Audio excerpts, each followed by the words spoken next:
Assalamualaikum warahmatullahi wabarakatuh. Alhamdulillah, wassalatu wassalamu ala rasulillah wa ala alihi wa ashabihi wa manittaba'ahu bi ihsanin ila yaumiddin, amma ba'd. Yang sama kita hormati Bapak BPH, Rektorat, hadir WR1, R2 tadi dan WR3, Bapak pimpinan fakultas, seluruh kita yang hadir di Masjid Taqwa UMSU ini, hafizakumullah, yang dijaga oleh Allah dan diberi rahmat oleh Allah Subhanahu wa taala. Tadi tema kita adalah spiritualitas di era disrupsi. Kalau kita lihat di kamus atau bantuan Tuan Google, spiritualitas itu berasal dari kata spire. Itu artinya napas. Kalau napas artinya tanda masih hidup. Tetapi kalau dipahami seperti itu bukan yang dimaksudkan di dalam agama, apa yang disebut dengan jiwa, apa yang disebutkan dengan jiwa. Bahkan jiwa itu sebetulnya kalau dilihat di kamus sangat sederhana. Mungkin kalau dicari padanannya dalam Islam, ini disebut dengan roh. Tapi karena harus dipindahkan ke dalam bahasa kita supaya kita paham, maka terkadang pemindahan kata itu atau pengalihan kata itu dilihat di sumbernya menjadi tidak pas. Bahkan roh itu sendiri pun, kalau kita lihat Al-Quran, dia bisa muncul dalam bentuk ungkapan-ungkapan yang lain, yang maknanya berdekatan, bahkan sebetulnya saling terkait. Itu ada kata qalb, kita terjemahkan hati, tentu bukan limpa. Ada kata nafsun, tapi yang menggerakkan itu namanya ruh, karena memang itulah yang diberi oleh Allah. Salah satu dalam Al-Quran umpamanya disebutkan ketika embrio manusia, janin itu sudah ada bentuknya, walladzi yusawwirukum fil arham, siapa yang membuat bentuk itu? Dia Allah. Jadi kalau mama saya dulu menginginkan bentuk saya, apalagi kalau saya bisa berkehendak, saya tidak mau, mungkin akan lebih ganteng dari yang sekarang begitu. Walaupun sekarang sudah ganteng juga sebetulnya. Paling tidak oleh satu orang di rumah yang ngakui bahwa saya ganteng gitu. Ya. Nah, kira-kira begitu. Tapi Allah yang membuat bentuk itu. Karena itu, sejelek apapun Anda atau seganteng apapun Anda, terima itu pemberian Allah. Sebagai pemberian Allah, pastilah yang terbaik. Jadi nggak usah pusing dengan ejekan orang macam-macam mengenai bentuk ya, mengenai bentuk bukan mengenai perilaku ya. Nah, terimalah itu dengan senang hati dan bersyukur. Apalagi kita yang hadir semua ini sempurna semua fisiknya, ya. Bahkan yang tidak sempurna pun karena kita nggak mampu melihat apa di balik itu, kita sering menganggap miring ya pandangan kita terhadap yang begitu.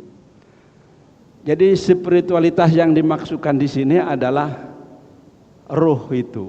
Fa idza sawaituhu fanafahtu fihi min ruhi. Tatkala sudah sempurna embrio itu, maka Allah meniupkan ruh kepadanya. Dalam surat Al-A'raf 172 malah setelah ditiup diingatkan lagi. Ini yang sering disebut dengan perjanjian primordial, perjanjian sebelum kita lahir, ya. Alastu bi rabbikum qalu bala syahidna. Ingat ya, ruh, bahwa saya ini Tuhan kamu. Dijawab oleh ruh tadi itu, ya, syahidna, saya menyaksikan itu, saya bersikukuh akan berpegang itu. Karena itu, kalau kita bicara rohani, spiritualitas, kalau dipahami spiritualitas seperti itu, sebetulnya adalah bagaimana memelihara supaya kontak kita dengan Allah tetap bersambung. Dan itulah yang menggerakkan kita. Kalau dibuat ilustrasi sebetulnya mudah saja. Ini listrik ini tidak akan bercahaya kalau nggak ada arus.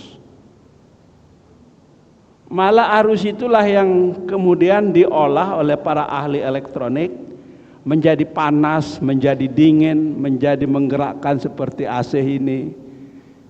Ya, bahkan sekarang mobil pun digerakkan dengan arus itu. Jangankan mobil, pesawat mungkin tidak berapa lama lagi akan terbang menggunakan arus itu. Kita nggak tahu. Jadi jangan pernah cemas, apalagi dengan teori-teori seperti Malthus itu. Allah akan tetap melimpahkan kasih sayangnya. Karena itu, ini kan pengajian ya. Kalau pengajian ini nasihat. Kita bukan terlalu ilmiah juga sebenarnya, ada tempatnya. Ya. Ini lebih banyak ya pesan-pesan lah. Tausiah juga enggak, karena kita belum mau mati lah. Ya, jadi pesan-pesan lah, pesan-pesan agama ya, seperti itu. Jadi karena itu, pelihara terus kontak dengan Allah itu. Supaya apa? Supaya kita dijaganya dan diberi rahmat. Diberi jaganya oleh Allah dan diberi rahmat oleh Allah. Hidup ini akan menjadi senang kalau kita mendapat kasih sayang. Kita bisa besar seperti ini karena kasih sayang masih diberi kepada kita. Keluarga yang kacau balau, berantakan, itu karena kasih sayang tidak tumbuh di sana. Kalau tumbuh kasih sayang, orang akan homesick, rindu selalu pulang ke rumah. Ya. Tapi kalau terganggu kasih sayang di situ, maka keluarga itu keberantakan. Apakah orang tua dengan anak? Ya sebenarnya terjawab, kalau ada anak yang nakal, alternatif kemungkinannya adalah anak itu tidak memperoleh kasih sayang. Atau kapasitas kasih sayang itu melimpah sehingga anak itu menjadi lupa diri.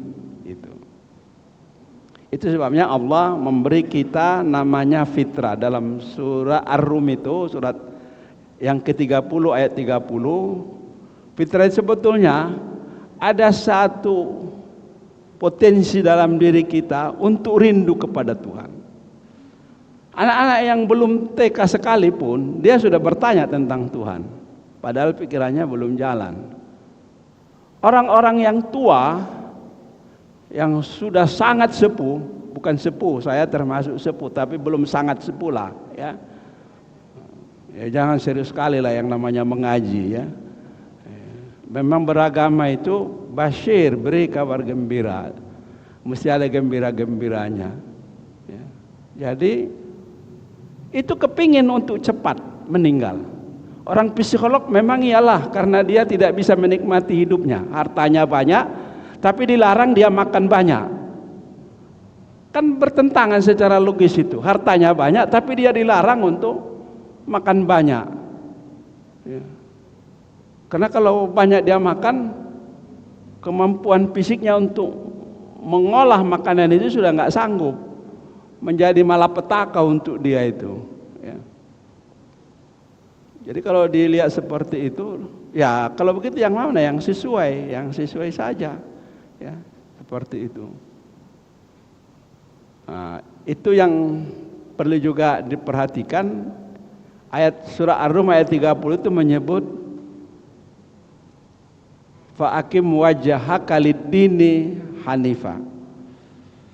Ibrahim menyebut hanifam musliman wa ma ana minal musyrikin. Saya adalah hanif, kata Ibrahim, dan saya juga muslim, tapi saya tidak melakukan sesuatu yang unsurnya mensyirikatkan Tuhan. Jadi sebetulnya Islam itu sudah satu bentuk yang sudah dilaksanakan. Dasarnya itu adalah hanif. Hanif itu artinya kecenderungan ruh tadi kepada Allah. Kecenderungan ruh itu kepada Allah. Makanya kita disuruh memulai pekerjaan kita dengan Bismillahirrahmanirrahim. Yang terbayang di pikiran kita dan perasaan kita, bahwa dengan membaca itu Allah akan anugerahi kasih sayangnya kepada kita. Nah, kalau itu yang terbayang oleh kita, maka Allah betul. Itulah yang disebut dalam awal surat Al-Baqarah itu, dzalikal kitabu la raiba fi. Enggak boleh ada kesangsian seperti itu. Enggak boleh ada kesangsian. Itulah dia spiritualitas Islam itu, yaitu harus dijaga ruh, jiwa yang harus dekat kepada Allah. Bagaimana menjaganya? Melalui ibadah. Di bulan Ramadan ini sering dibaca surah Al-Baqarah. Mungkin kita ulas semua itu, tapi di ayat 185 itu berbunyi, di akhir dari 185 itu berbunyi la'allakum tashkurun. Mudah-mudahan kamu bersyukur. Tapi di pangkalnya disebutkan syahrul ramadhan alladzi unzila fihil Qur'an.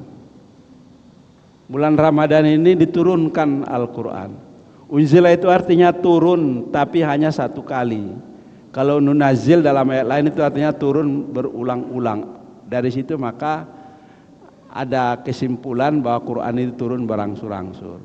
Tapi memang bulan Ramadan yang pertama maksudnya di situ ketika Nabi Muhammad di Gua Hira. Di Gua Hira kemudian turunlah itu.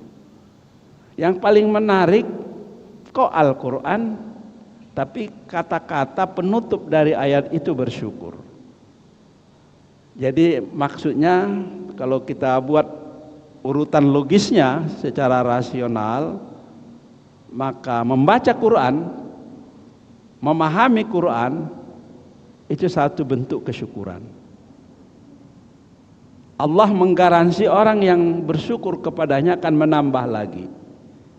Tapi jika dia tidak bersyukur malah menutup-nutupi rahmat Allah, maka Allah akan memperingatkan dia bahwa Allah punya siksa yang pedih. Jadi sebetulnya bulan Ramadan ini perbanyak baca Quran, banyak Quran bentuk syukur. Ya. Lebih banyak baca Quran, lebih banyak bersyukur. Ya. Tidak baca Quran, salah satu jalan menuju bersyukur itu atau medianya, kita tidak mungkin bisa bersyukur dengan harta, bersyukur dengan hati, bersyukur dengan potensi yang dimiliki, mengajarkan ilmu dengan baik dan seterusnya ya. Tapi bulan Ramadan ini baca Quran menjadi istimewa. Apakah harus khatam? Ya itu tentu yang terbaik. Bahkan lebih baik lagi kalau dipahami. Tapi semua itu menjadi baik itu ya.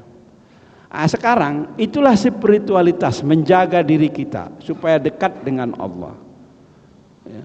Supaya dekat dengan Allah. Saya ulangi sekali lagi, supaya dekat dengan Allah kita harus beribadat, dan ibadat itu bentuk takarrub, mendekat kepada Allah. Maka kalau disebut-sebut Allah, Allah itu sebetulnya berasal dari kata ilah, ilah. Cuma supaya dia ma'rifah dalam istilah bahasa Arab menjadi jelas diberi alif lam.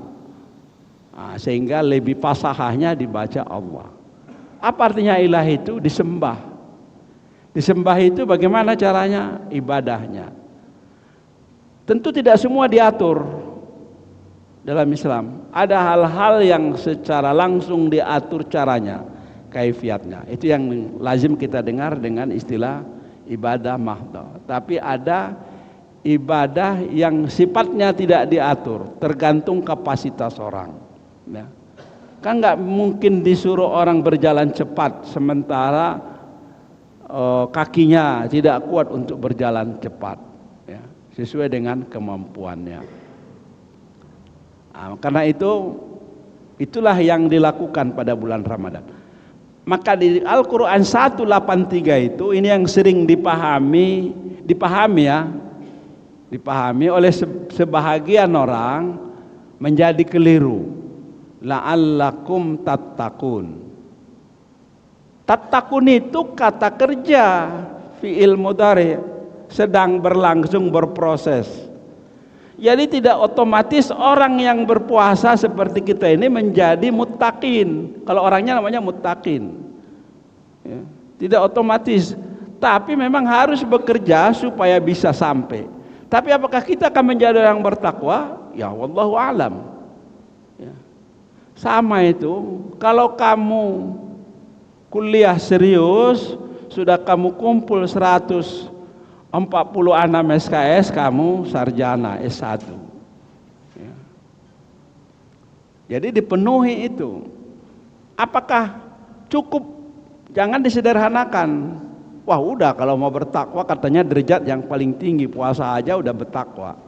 Udah puasa aja, nanti yang lain-lain nggak dikerjakan, nggak bisa. Ini kan sering ada pertanyaan, boleh nggak Ustadz kita berpuasa tapi nggak sholat? Boleh nggak Ustadz kita berpuasa tapi tak berinfak? Boleh nggak Ustadz kita berbicara tapi ngobrol masih seenaknya? Menyebarkan YouTube yang sifatnya fitnah masih seenaknya? Jawabnya nggak boleh. Itu saling melengkapi, ya. Jadi kalau kuliah umpamanya nggak boleh kita serius di satu mata kuliah nilainya A plus semua. Tapi kan 146 yang nggak suka pun harus kita ikut. Tapi tentu ini ajaran agama, kita suka semua. Itulah dia spiritualitas itu. Jadi makanya orang barat pun, kalau kita tonton film-film barat, kalau ada peristiwa yang begitu sangat dikaguminya atau mengganggu dia panggil, oh my God katanya. Begitu kan WR3 ya, oh my God katanya. Ya Tuhan katanya. Jadi memang dasarnya begitu manusia. Bahkan dalam satu hadis, tapi hadis memang nggak populer. Ya. Ketika orang mengadu, sebenarnya dia memanggil Tuhannya, Ya. Maka dalam beberapa peristiwa ada orang yang bisa menyembuhkan dirinya karena keyakinannya, gitu. Tapi ada orang yang sudah berobat ke sana kemari pun malah tersiksa dengan penyakitnya. Gitu. Tapi bukan berarti bahwa kita tidak boleh berusaha, karena memang orang yang tidak merugi itu adalah iman dan beramal saleh. Jadi iman itu sebetulnya menjadi pondasi. Ini sebenarnya kita sedang melakukan amal saleh ini. Hadir di majelis ini amal saleh, ya. Dan yang lain-lain. Nah, sekarang bagaimana spiritualitas yang begitu disiapkan untuk kita sudah sempurna, bahan bakunya berada di tengah-tengah ya revolusi industri tahap 4. Tahap 4 udah begini, apalagi nanti tahap 50. Ya. Ini artinya berkembang terus, karena ini adalah hasil dari ilmu pengetahuan. Terutama yang berhubungan dengan teknik atau alat-alat yang dipakai oleh manusia untuk mempermudah. Dulu waktu masih sekolah, saya ingat saya menstrika itu pakai arang. Kelapa dibakar, taruh arang itu. Mungkin kalau yang sekarang ini berusia 30 tahun nggak mengenal itu lagi. Ya, baru mengenal. Maka nggak nyambung kadang-kadang cerita ke orang yang 70 ke umur 30 dalam beberapa pengalaman itu. Di kampus-kampus dulu di tahun 80-an di Medan ini banyak parkir sepeda. Sekarang di UMSU ini nggak ada sepeda saya lihat. Ya. Jadi kalau bercerita sepeda, maka paling sepeda itu menjadi gengsi kemarin ketika Covid ya. Tapi habis Covid habis sepeda. Karena memang itu karena dipaksa kita dengan keadaan itu. Ya. Itu alat. Jadi alat ini akan terus berganti dan menyesuaikan sejalan dengan perkembangan ilmu. Ini yang disebut degen itu pertumbuhan raksasa dari ilmu pengetahuan. Dalam teorinya, ya, ilmu itu sebenarnya juga berkembang seperti kalau Malthus menggunakannya kepada pertumbuhan dengan ekonomi, dengan pertumbuhan jumlah manusia, pertumbuhan ilmu pun sebenarnya mirip seperti itu, ya. Jadi kalau dulu 10, jadi sekarang ini diperkirakan setiap hari tambah teori baru, ilmu baru gitu, ya. Bagaimana canggihnya. Hampir semua bidang kehidupan sudah digantikan oleh alat-alat yang diciptakan oleh manusia. Ya. Malah kalau ini ada orang-orang yang di Fakultas Ilmu Komputer ya, sekarang ini salah satu ukurannya adalah robotik, membuat robot gitu. Bahkan robot itu pada akhirnya diperkirakan sudah menggantikan manusia. Ini udah lebih ini ya, banyak kali sana kemarinya. 20 menit tadi ya Pak. Jadi artinya dengan peralatan-peralatan yang muncul sebagai lanjutan dari ilmu itu, dan itu tidak akan berhenti, masih akan lebih canggih lagi ya. Kalau ada orang yang sekarang membeli HP 20 tahun yang lalu, itu sudah disebut jadul HP-nya itu. Bagaimana canggihnya nanti kalau 20 tahun yang akan datang dari sekarang ya. Tahun 91 diberi orang komputer itu ya, belum pakai laptop, masih ada keyboardnya terpisah dengan CPU-nya macam-macam. Itu udah dianggap sesuatu yang luar biasa. Ketika kami kuliah dengan Profesor Din Samsudin, tahu-tahu dari kantongnya bunyi titit, dia lihat, apa itu yang bunyi? Ini mahasiswa S3 itu, tahun 90 itu. Sekarang itu namanya pager, pesan itu. Sekarang aja nggak ada lagi bentuknya itu. Ya. HP-nya mau disesuaikan dengan suara apapun udah bisa sekarang itu. Nggak ada lagi. Itu berapa tahun baru itu? Itu 93. Sekarang udah 2000. Nanti lebih canggih lagi gitu ya. Ya. Kalau kita lihat mobil-mobil yang elektrik sekarang ini, tinggal dipanggil aja, buka kaca samping katanya, dibukanya. Betulan yang menjual mobil-mobil itu, ini bukan promosi ya, di sebelah kantor PWM itu. Mungkin dia promosi, Pak sinilah Pak, duduk Pak katanya nih. Hidupkan radio, dihidupkannya. Enggak ada dipegang apa-apa, suara aja kan. Buka kaca sebelah setir kanan, dibukanya, turun. Berhenti dia. Suara aja memerintah. Siapa itu? Kayak hantu ya, kalau orang dulu bilang dulu hantu itu. Memang kalau dibanding-bandingkan dulu hantu, sekarang mungkin hantu juga itu. Hantu modern lah ya, hantu modern. Kalau orang bilang jahiliyah modern, mungkin itu hantu modern. Kalau pengertian hantu yang dimaksudkan di situ menggerakkan hal-hal yang gaib. Dalam suasana kemajuan peralatan itu melahirkan fenomena yang sangat berbeda. Dulu kalau ada gadis atau perempuan yang belum menikah, pulang jam 12 malam itu dianggap tidak baik. Sekarang artinya dia bekerja karena shift harus berganti di malam hari, dia pulang gitu ya. Yang seperti itu jadi perubahan ya. Kalau Gojek itu udahlah ya, kalau online itu sudah. Jadi dulu nggak ada judi. Maka definisi judi di kitab-kitab fikih klasik itu adalah sesuatu yang berhadap-hadapan, muwajjah. Sekarang mana ada judi berhadap-hadapan? Siapa bandarnya kita nggak tahu. Orang itu nggak tahu, jangan kita. Orang itu nggak tahu, nanti kita lain pula maksudnya. Ya. Saya baca berita kemarin itu 2 hari yang lalu, Sumatera Utara ranking kelima pengguna judi online terbesar di Indonesia. Wah, jangan-jangan masuk kita di situ. Mudah-mudahan tidak lah ya, tidak.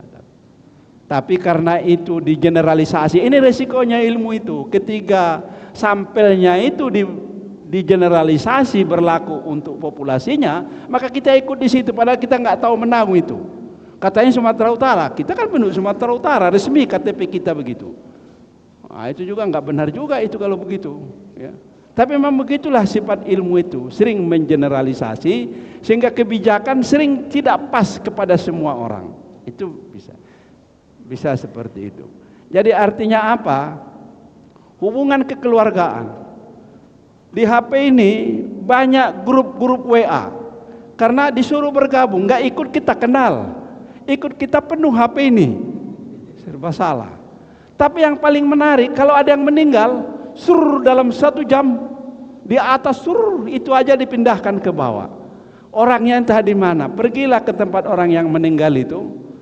Apa ada pahalanya kalau men-share di sini turut berdukacita, berdoa, hanya memetik saja, tapi tidak membaca doa itu? Apa hukumnya itu? Kalau kita jujur itu nggak ada gunanya itu kan. Kalau kita jujur. Kita pindahkan yang di atas, hanya tekan di bloknya, kita pindahkan ke bawah. Lengkap pula doanya itu, lebih paten daripada ustadz. Penuh itu, 1 jam penuh, di grup-grup itu penuh. Ya, saya kira kita punya pengalaman itu. Apakah waktu setelah diketiknya dia berdoa? Mungkin sekian %, tapi lebih banyak tidak. Memang baru survei beberapa orang. Kamu tadi baca itu, kamu berdoa? Enggak, kapan bacanya itu? Nanti ada lagi di sana, karena enggak ada. Ustaz sendiri pun barangkali enggak berdoa dia ketika di share-nya itu. Apa benar itu? Itu kan spiritualitas itu. Jadi maksudnya kalau share baca juga lah ya. Itu maksudnya sebetulnya spiritualitas ini. Paling tidak Allahumma ighfir lahu. Ya, paling tidak Allahumma ighfir lahu lah, mendoakan dia. Jangan hanya di share saja. Ya tadi hantu itulah yang mengirimkannya itu. Seperti itu. Banyak sekali yang terganggu itu.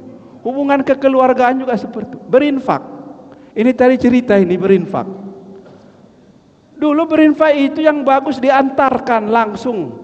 Pakai akad lagi, saya serahkan. Masih banyak kan di Medan ini. Saya serahkan ini. Ada lagi namanya akadnya. Sekarang nggak tahu kita. Pokoknya dikasihnya gambarnya dan ada orang kita kirim aja share jadi infak. Apa itu berkurang nilai pahalanya itu? Ini maksudnya yang hal-hal yang spiritual. Ya. Jadi akan banyak lagi muncul persoalan-persoalan agama.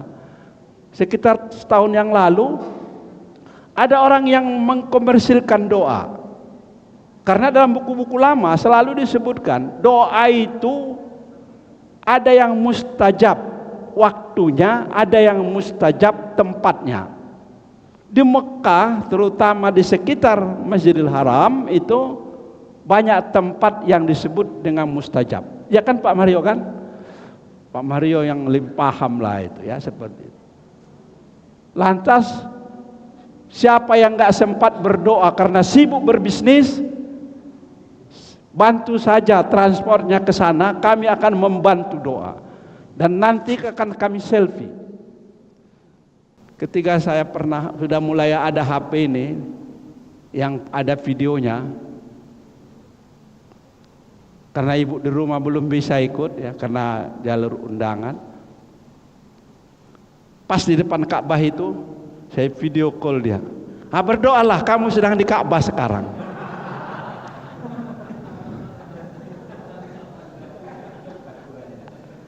Tempatnya, dia lihat tempat itu, tapi dia tidak hadir di situ. Kalau WR1, ini namanya alibi, nggak berlaku dihukum katanya. Alibi itu orang berada pada waktu yang sama di tempat yang berbeda. Itu menjadi alasan dia tidak terkena. Udah menjadi bubar semua itu persoalan-persoalan agama itu. Ya. Jadi artinya apa? Apapun yang muncul di era loncatan-loncatan akibat teknologi ini, ya, intinya itu harus selalu sebagai upaya mendekatkan diri kepada Allah. Sisi positifnya pasti ada, ya. Kalau PWM itu rapat, kadang-kadang nggak bisa ketemu waktunya. Rapat melalui HP ya, itu tentu kemudahannya ya. Tapi juga tidak jarang HP ini menjadi penyebab permusuhan, ya, permusuhan.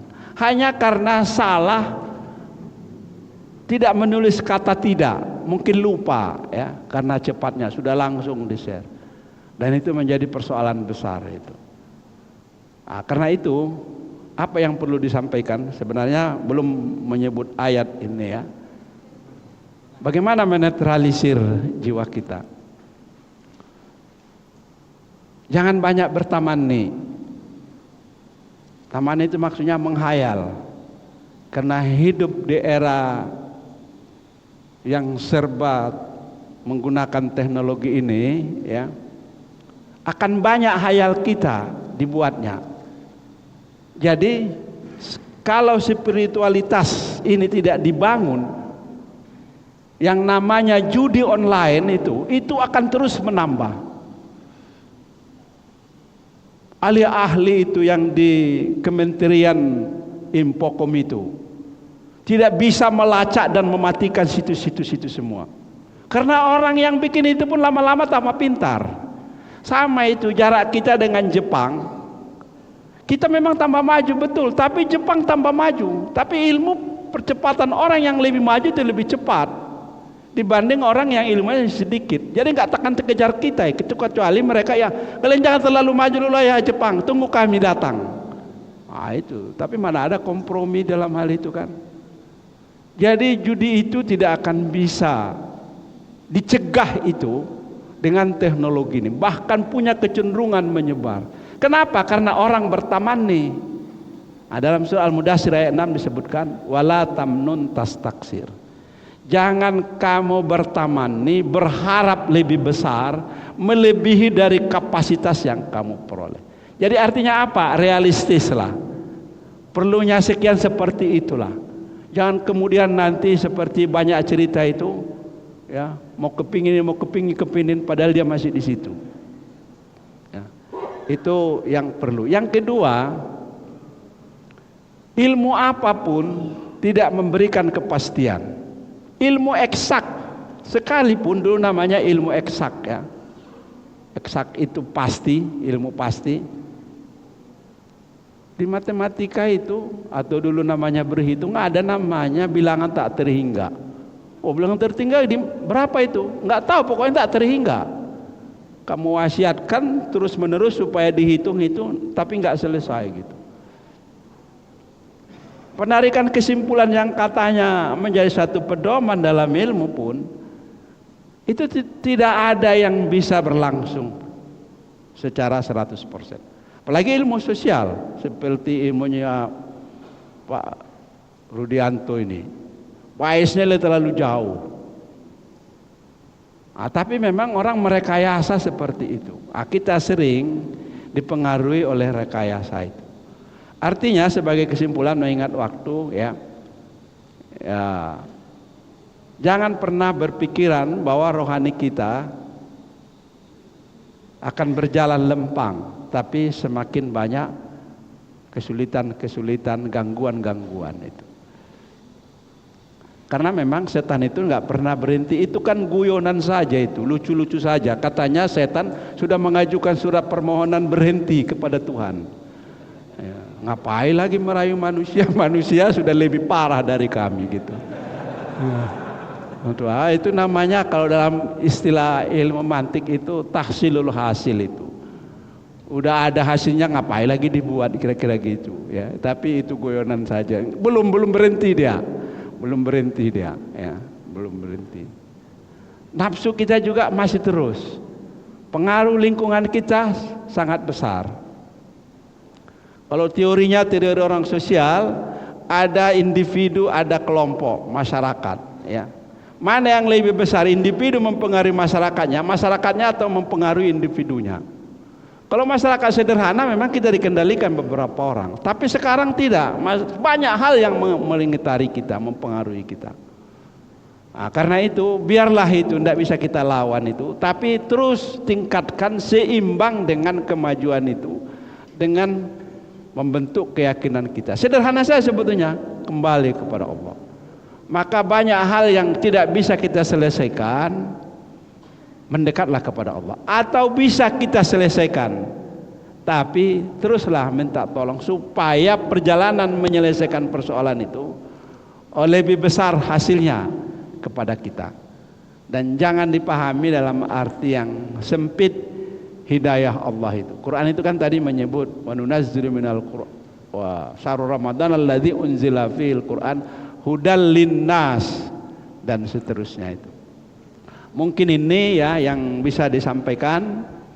Mudah-mudahan dengan Ramadan ini semakin memperkuat kedekatan kita kepada Allah. Pada pengajian yang lalu saya menyinggung tentang Ramadan. Saya ingin tarik sedikit itu.